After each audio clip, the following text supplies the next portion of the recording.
All right, we're about to dive into David Wallace Wells's book, The Uninhabitable Earth. And just a heads up, this is not an easy read. It's designed to take the idea of climate change, something we often think of as a distant problem, and make you feel it as an immediate, all-encompassing reality. For generations, this was pretty much the vibe, right? Climate change was this far-off story, a warning meant for our grandkids. It felt more like science fiction than a news alert, a problem so far down the road it might as well have been never. But here's the book's central and frankly terrifying argument. The future isn't in the future anymore. That dark prophecy, it's not waiting for us. We are living inside of it, right here, right now. And you can see the shift happening all around us. What used to be abstract is now tragically real. That distant future threat of heavy rain, it becomes a 500,000-year flood in Houston. An abstract threat of big storms, well, that turns into 3 major hurricanes churning in the Atlantic at the exact same time. And what sounded like a cautionary tale, an allegory, becomes the real, heartbreaking story of a boy in Russia, killed by anthrax that was released from a thawing reindeer carcass. This is not an allegory, it's a reality. And believe it or not, that's just the start. The book then walks us through all these interconnected disasters that are already happening. See, this isn't just one problem. It's a whole cascade of crises, with each one making the next one even worse. So let's start with the most direct threat of all, heat itself. We tend to think of heat stroke as something you can just fix with a cold drink. But true heat death, it's a brutal process. Your organs start to shut down as your body just can't cool itself anymore, and it often ends with a massive heart attack. It's a condition you literally can't escape.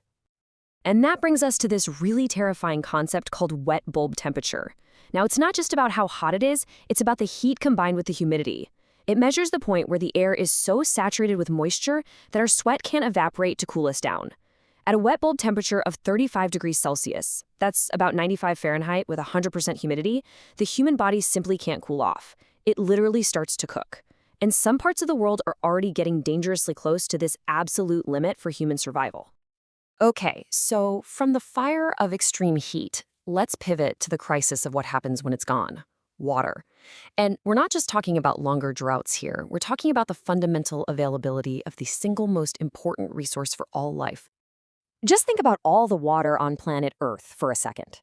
The oceans, the rivers, the glaciers, all of it. Now, how much of that is actually available for us to drink and use for farming? This much. 0.007%. That incredibly tiny sliver has to support and feed all 7 billion of us. The margin for error is, well, it's razor thin. And as that resource gets more and more scarce, conflict just explodes. Take a look at this timeline. It took over 100 years to see about 250 conflicts related to water. We've seen that many again in just the last decade. In fact, many experts believe the devastating 5-year drought in Syria was a major trigger for the civil war that tore the country apart. The crisis even extends to our food, but in a way that might really surprise you.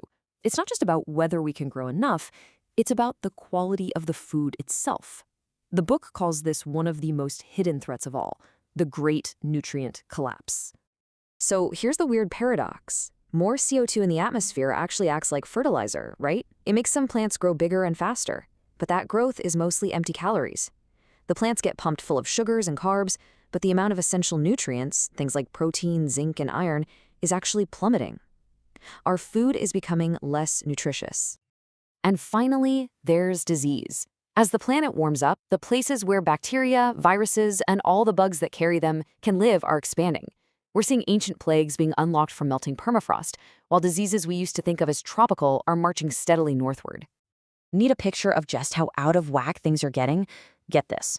This number, 90,000, is the number of ticks found on a single dead moose calf. The insects didn't kill it with a disease. They killed it from simple blood loss, an anemia caused by 90,000 tiny vampires. It's a horrifying look at a world that's been thrown completely out of balance. So this begs a huge question, right? If the evidence is this overwhelming, this visceral, why aren't we in a state of global panic? Well, the book argues the problem isn't just in our atmosphere, it's also inside our own heads. This is the question that just haunts this entire discussion. The gap between what we know is happening and what we're actually doing about it is just massive.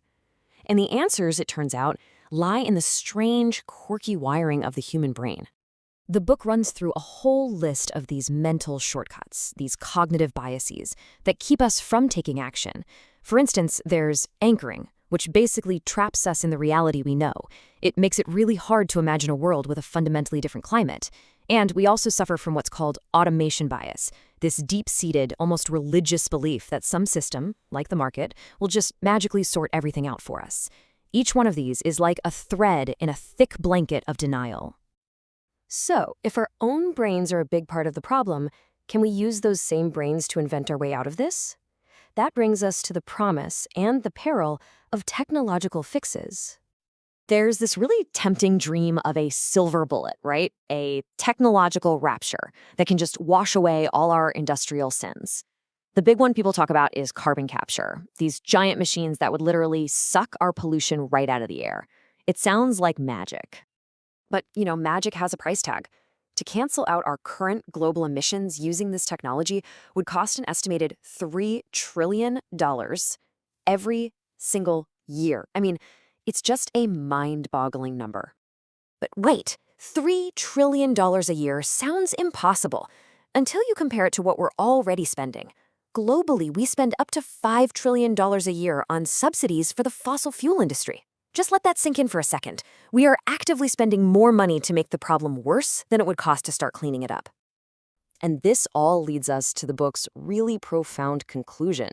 We can't see ourselves as just living in nature anymore. We are nature. We are now the single most dominant force shaping this planet. This is our new age. Scientists have a name for this era, the Anthropocene.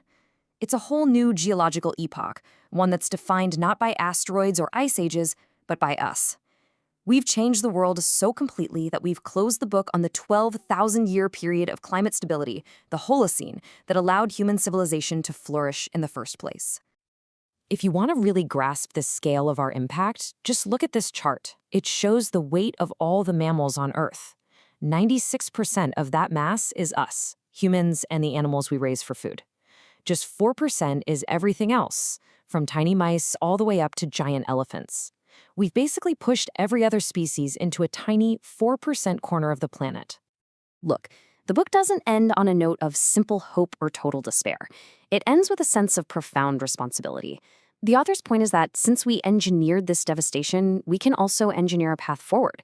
It's not going to be a return to some perfect paradise. It'll be a degraded muddle, he calls it, but one that can still hold the promise of a future for new generations. Ultimately, the story isn't finished. We've become a geological force powerful enough to remake the world or to break it. The book leaves us with this unsettling truth. The power to choose a different path, to write a different ending to this story, rests entirely with us. The only question is, what will we choose to write?